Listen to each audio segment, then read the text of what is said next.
Athena sits at her home office, chatting with her rich friends as they discuss the upcoming hunt at the manor. They capture unsuspecting members of the public and kill them for sport. The date arrives, and the elites board a private jet to the location of their twisted festival.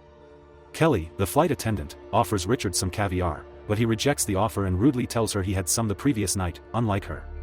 She then brings some expensive champagne for him instead but begins to overpour it and even drops the bottle in fear as a man appears in the cabin.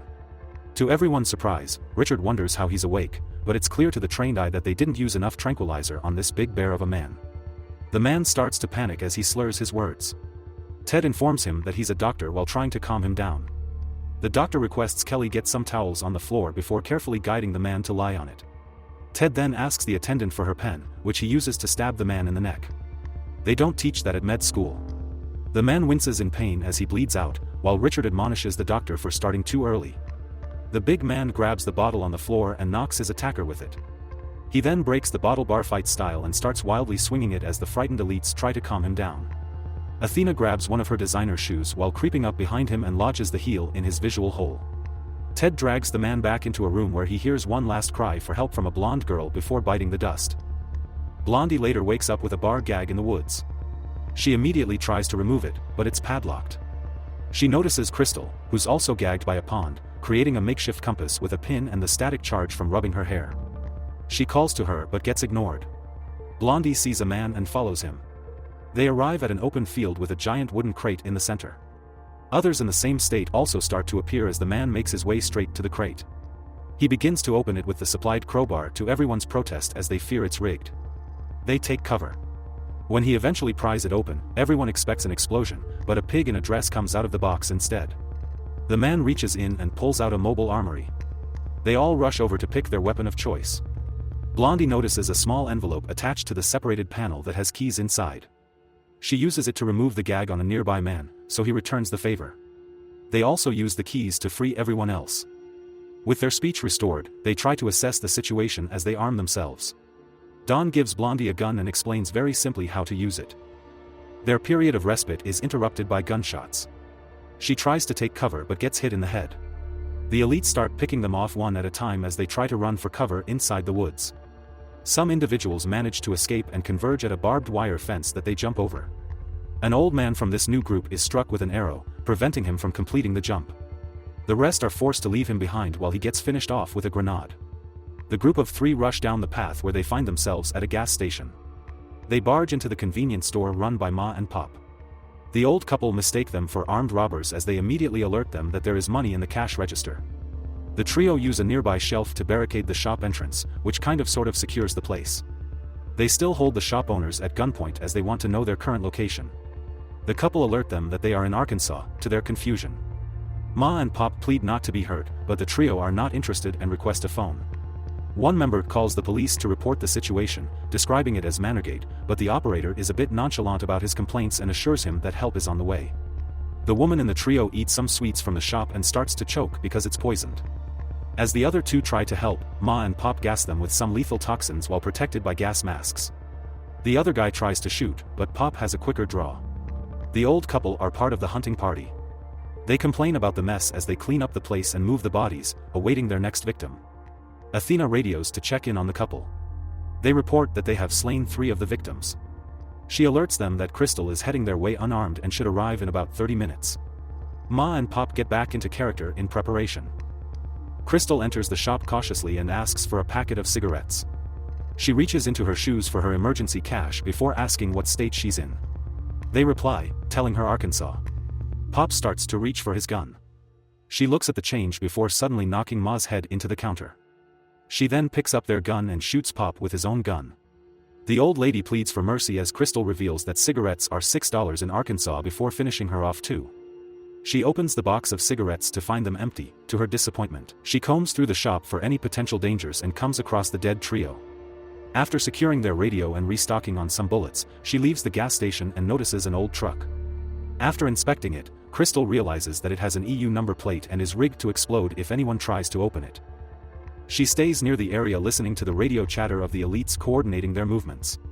Athena orders Richard to check the position of Crystal as they have lost visual on her. He sends his drone to spy through the shop window but still can't confirm her position. The drone is suddenly shot down by Gary, to the elite's confusion. Athena figures that their prey might have access to their communications, so she asks everyone to go radio silent. Gary soon emerges and begins stamping on the drone to make sure it's not operational. As he approaches the truck, Crystal whistles to catch his attention before exposing herself. The drone killer is on guard, but after she alerts him about the booby-trapped car, he believes she's friendly.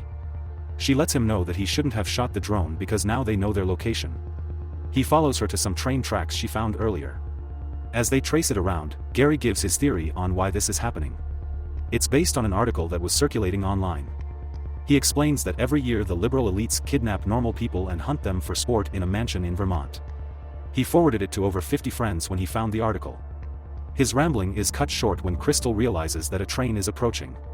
They chase it down and board the train action movie style. Just as they catch their breath, the two hear sounds coming from deeper inside the carriage, so they decide to go investigate. Some refugees come out, frightened. They don't speak a word of English. Gary doesn't believe that they are real but suspects them to be crisis actors. He starts being sarcastic about changing his views on immigration. Crystal points out that the baby looks pretty legit, but Gary calls it a crisis baby, stating that they are using it to sell the charade better. He counts down, threatening to shoot them if they don't confess. However, the train saves them when it stops abruptly. It has been stopped by the army, who search the carriage and find the illegal immigrants. Crystal asks Gary to hide his gun and surrender, or they will be mistaken as hostile and killed. The immigrants get lined up, but Crystal and Gary are ignored, to their confusion. They march over to the officer in charge and introduce themselves as Americans. Gary starts with the crisis actor talk again, explaining that he exposes these kinds of things on his podcast. Crystal cringes as he continues to talk. The soldiers completely ignore his waffle and walk off. Mike, one of the elites in disguise, explains that the other refugees and the soldiers are real. The train was not supposed to be stopped. He tells Gary to calm down so that they can work through the problem. He promises to give them a head start before he comes after them again. This infuriates Gary, who tackles Mike and shoves one of his grenades in his pants. Everyone evacuates as he tries to remove it, but it ends up exploding him. Crystal is sent to a refugee camp separately from Gary. When she arrives, she's taken to an English-speaking gentleman who introduces himself as Dino. He asks for her papers, but she answers by asking about her current location. Dino questions if she's hunted. To her surprise, he alerts her that Dawn told him. Dawn is brought in, and after some cross-examination, they are released into the camp. The #1 candidate for Santa also references Manorgate and how he can't wait to expose this when he gets back to safety. Crystal doesn't seem to care about the nuances, she only cares about surviving. While the two discuss, Dino welcomes someone from the US government who takes them from the camp. As they drive to the US embassy, he hears their story and promises to contact the State Department to request military support to find the culprits. He then proceeds with a line of questioning that seems to insinuate that they were handpicked because they did something wrong. Crystal quickly catches on and kicks him out of the speeding car while taking control of it. She reverses back to make sure that the job is done. Dawn screams in protest during all of this. They both get out of the car, where Crystal opens the boot to reveal Gary's corpse. Dawn stops complaining when he sees the evidence. They also find a map that she studies while Dawn counts the victims. From his calculations, they are the only two left. The pig from earlier joins them just before they move off. Later that night, the elites camp in a shooting post ready to pick off the remaining victims. They startle themselves when they fumble some of their guns. Their instructor, Sergeant Dale, informs them to keep their voices down. Richard decides to go outside to use the toilet but is killed in the forest. Dale hears some clattering and unfamiliar footsteps outside, so he immediately gets everyone on high alert. They get startled again when the pig drops down into the bunker, so they empty their clips inside it. The elites lower their guard to regroup, but Crystal descends and pops one of them in the head, triggering a gun battle. She disarms and shoots the sergeant, knocking him back. Peter barely manages to escape outside but receives a bullet wound. Crystal then proceeds to stab Liberty with one of her own arrows and shoots the doctor dead. She doesn't forget about Peter, as she shoots him in the back with a sniper rifle. As she reloads, the sergeant comes out of nowhere and begins attacking her again, but after a brief struggle, she knocks him down with a broken pipe. Dawn finally joins the party. Crystal sarcastically thanks him for the help before she finishes off Liberty. Crystal gives Dawn the chance to ask her why they are doing this, but she gives an insulting answer before getting smoked.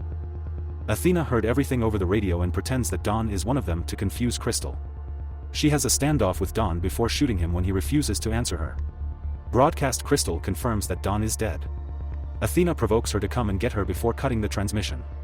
She makes her way to an injured Dale and interrogates him. He reveals that he trained them and gives her the location of Athena but warns her that she's the most prepared out of all the elites. From the way Crystal dispatched everyone, he makes the right assumption that she's an army veteran. After retrieving all the needed information, she finishes off the sergeant. Events from 1 year ago are shown. The group chat of Athena and her friends got leaked, and the comments about the hunt became public knowledge. This caused a bunch of people online to spread it. It is disclosed that the comments about the hunt were a poor joke. No such thing existed, but the story picked up traction as people thought it was real. So the members involved in the chat got fired as they occupied high-profile positions. The members of the group chat decided to exact their revenge by choosing 10 of the most vocal people spreading this misinformation by ironically making the rumors real. Things move back to the present, and Crystal has arrived at Athena's house. The elitist orders her to disarm herself before entering or she will blow her up. She meets Athena casually cooking, and they discuss the situation. It is revealed that they abducted the wrong Crystal, as there are 2 in their town. That was a big mistake because this one is a fighting machine. Low-key, Athena doesn't believe her, so they begin to fight. They punch and kick each other around the house. Athena pulls out a shotgun when Crystal starts getting the upper hand, but Crystal disarms her.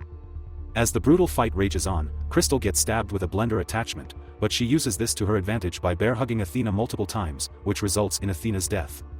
She gets up and uses a kitchen torch to suture her wound before boarding Athena's private jet dressed in her clothes. She asks the pilot to take her home while she has caviar and champagne with Kelly, bringing the story to an end.